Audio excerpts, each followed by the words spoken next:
Video, उसके बाद आ जाइए सीज़न 2 के एक्सप्लेनेशन में। तो चलिए कहानी को शुरू करते हैं।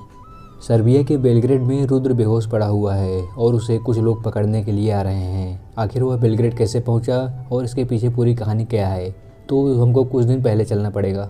एक माफिया डॉन जिसका नाम विक्रम बहादुर सिंह यानी कि वीवीएस है, उसने कई एजेंटों को मार दिया। रॉ में भी इसका खौफ है क्योंकि इनको पता चला है कि वीवीएस एक कोड एक्स नामक ज़रूरी जानकारी को हथियाना चाहता है। इसलिए ये लोग चाहते हैं कि वह जानकारी पाने से पहले ही उसे मार दिया जाए और उसके लिए ये लोग एक पुलिस ऑफिसर हायर करना चाहते हैं। इधर रुद्र अनुषा केस के बाद काफ़ी फेमस हो गया है और उसकी काफ़ी इज्जत होती है। वह ऑफिस में आता है तो देखता है कि भंडारी नाम का एक रॉ एजेंट आया हुआ है।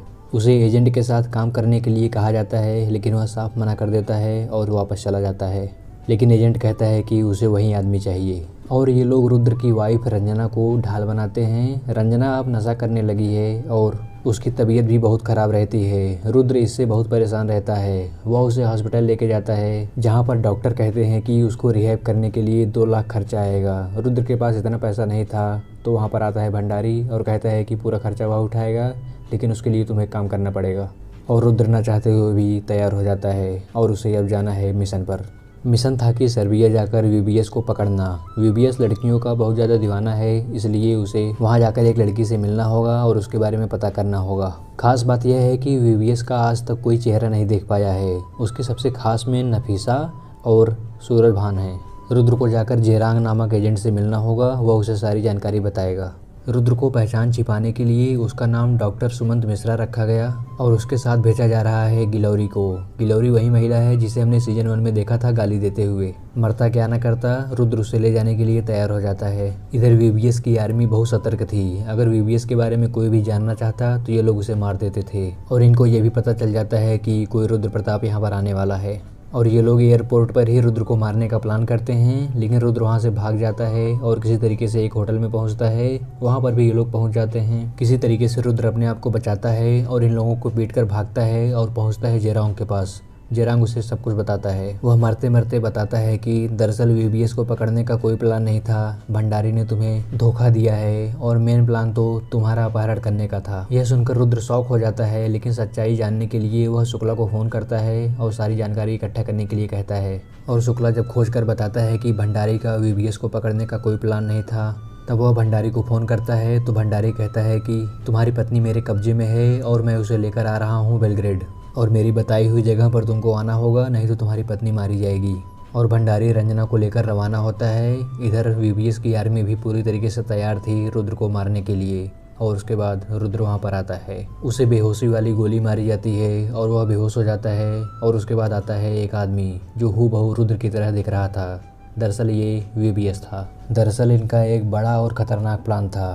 प्लान यह था कि उत्तराखंड के मुनस्यारी में एक कोडेक्स नाम की चीज़ है, उसे हथियाना चाहता है वीवीएस। और वीवीएस की शक्ल रुद्र से मिलती है, इसलिए वह उसे अदल बदल करके खुद रुद्र बन जाएगा और रुद्र को वीवीएस बना देगा और उसके बाद वीवीएस को मार देगा और खुद इंडिया चला जाएगा और मुनस्यारी में जाकर कोडेक्स को निकाल लेगा। उसका इस काम में भंडारी सहयोग दे रहा था। प्लान यह था कि जैसे ही रुद्र बना वीवीएस इंडिया के लिए जाएगा, वैसे ही वीवीएस बनाए गए रुद्र को मार दिया जाएगा और उसके बाद रॉ एजेंट आएगा वेरिफिकेशन के लिए और सब कुछ क्लियर हो जाएगा। इसीलिए असली वाले रुद्र को बेहोश किया गया था। उसके बाद नकली वाला रुद्र यानी कि वीवीएस जाता है रंजना के पास और उसे बहलाता फुसलाता है और असली वाले रुद्र का चेहरा बदलकर वीवीएस बना दिया जाता है और उसकी मेमोरी भी डिलीट कर दी जाती है। इधर जैसे ही वीवीएस इंडिया के लिए रवाना होता है, उधर रुद्र को भी छत पर से ले जाकर उसे नीचे पटक दिया जाता है। इधर नकली रुद्र इंडिया पहुंचता है और चीफ से अपनी पत्नी का इलाज कराने के लिए मुनस्यारी करेक्शन सेंटर जाना चाहता है। चीफ कहते हैं कि वीवीएस की डेड बॉडी का वेरिफिकेशन होते ही वो उसे मुनस्यारी के लिए भेज देंगे और डेड बॉडी की वेरिफिकेशन के लिए जगताप नाम का एक रॉ एजेंट जाता है वहाँ पर। वह मॉर्चरी हाउस में जाता है। उससे पहले ही नफीसा वहाँ पहुँच जाती है और वह देखती है कि जो बॉडी है वो तो वीवीएस की है ही नहीं, ये तो उसका आदमी है। दरअसल जब ये लोग असली रुद्र को फेंक रहे होते हैं तो उसे होश आ जाता है और वह इन्हें धक्का दे देता है और वहाँ से भाग जाता है। आनन फानन में किसी तरीके से जगताप को रोका जाता है कुछ देर के लिए और वहाँ पर बम प्लान कर दिया जाता है और पूरी मॉर्चरी को ही उड़ा दिया जाता है। इधर रुद्र को कुछ याद नहीं आ पा रहा है और वह किसी तरीके से अपना बचाव कर रहा है, लेकिन बार बार उसका पीछा किया जा रहा है और उसे मारा जा रहा है। एक बार ये लोग इसे मारने वाले ही होते हैं, तभी नकली रुद्र को पता चलता है कि फॉर्म फिलअप में और एंट्री करने के लिए रुद्र का डीएनए चाहिए। इसलिए वह असली वाले रुद्र को जिंदा इंडिया लाने के लिए कहता है। तभी उसे ग्लोरी फिर से मिल जाती है और वह उसे सब कुछ याद दिलाने की कोशिश करती है, लेकिन तभी फिर से गोलीबारी होती है और वहाँ पर ग्लोरी मर जाती है और रुद्र को बेहोश करके जेल में डाल दिया जाता है, जहाँ पर पहले से ही एक लड़की मौजूद होती है जो अपने आप को रंजना बताती है। दरअसल वह नफीसा थी और इन लोगों का प्लान था कि उसे बहला फुसला कर इंडिया ले जाया जाएगा और वह उसे मैनिपुलेट करती है कि तुम्हारी शक्ल का आदमी गया है देश को बर्बाद करने के लिए, तुमको वहाँ पर चलना होगा और अपना डीएनए सर्टिफिकेट का प्रूफ देना होगा। और इसलिए वह लोग जेल तोड़कर भाग जाते हैं और किसी तरीके से बचते बचाते ये लोग पहुँच जाते हैं इंडिया। इधर नकली रुद्र भी रंजना का प्यार जीतने की कोशिश कर रहा होता है, क्योंकि करेक्शन सेंटर में एंट्री के लिए रंजना की भी ज़रूरत थी। लेकिन रंजना को कुछ अजीब सा लग रहा था, वह रुद्र में बहुत बदलाव देख पा रही थी। रंजना की माँ ने उसको एक बार डांटा तो उसने रंजना की माँ को ही मार डाला। इधर नफीसा भी रुद्र को लेकर आ गई और उसका दाढ़ी मूछ बनवा दिया और कही कि चलो चलते हैं मुंशियारी। इधर जगताप को भी शक हो गया था कि दाल में कुछ काला है। वह चीफ से जाकर सारी सच्चाई बताता है तो चीफ कहता है कि यह बात हमारे तुम्हारे बीच में रहनी चाहिए बस। इधर मुंशियारी के अस्पताल में डीएनए टेस्टिंग के लिए सभी लोग पहुंचते हैं। दोनों रुद्र पहुंचे थे और नफीसा और रंजना भी। वहां पर बड़ी ही चालाकी से ये लोग असली वाले रुद्र का डीएनए टेस्ट करा लेते हैं और उसके बाद फाइल को बदल देते हैं। और उसके बाद काम होने के बाद नफीसा ने रुद्र पर बंदूक तान दी और उसके बाद रुद्र ने किसी तरीके से नफीसा और अन्य गुंडों को मारा और वहाँ से भागने लगा। तो वहाँ पर उसे दुबे मिल जाता है और वह उसे रंजना के पास ले जाने के लिए कहता है। इधर क्लियरेंस मिलने के बाद नकली वाला रुद्र पहुँच जाता है अंदर।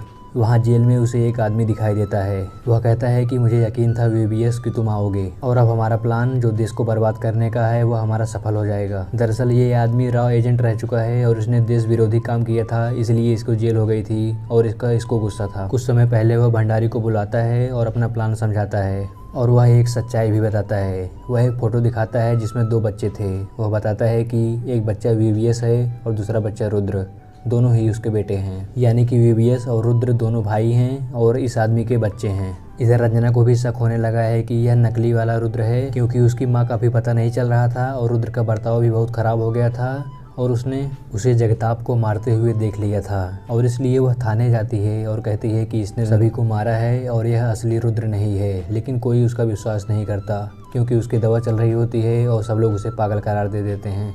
लेकिन मिश्रा को थोड़ा थोड़ा शक होने लगा था। ये लोग रंजना को बिस्तर से बांध देते हैं। रंजना बाथरूम जाने का बहाना करती है और खुला पाकर वह वहाँ से भाग जाती है। लेकिन तभी वहाँ पर फिर से रुद्र आ जाता है और रंजना वहाँ से भागती है और रुद्र उसका पीछा करता है और वह दशहरे के मेले में पहुँचती है। तभी वहाँ पर असली वाला रुद्र भी आ जाता है। वह उससे अचानक से भिड़ती है तो उसे समझ जाती है और पहचान जाती है। रुद्र को भी सारी बातें याद आ जाती हैं और वह भी उसे पहचान जाता है। तभी वहाँ पर नकली वाला रुद्र भी आ जाता है और उसके बाद इन दोनों में जोरदार फाइट शुरू हो जाती है। काफ़ी देर तक लड़ाई होती है और कोई जीत नहीं रहा होता है। तभी रंजना ने बंदूक उठा लिया और उसने चिल्लाकर कहा रुद्र। एक आदमी ने उसकी तरफ देखा तो उसने दूसरे वाले पर गोली मार दी।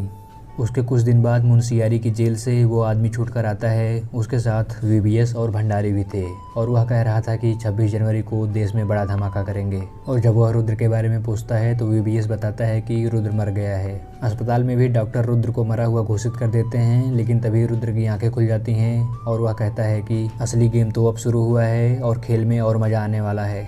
और यहीं पर सीजन 2 ख़त्म हो जाता है। तो दोस्तों कैसा लगा आपको यह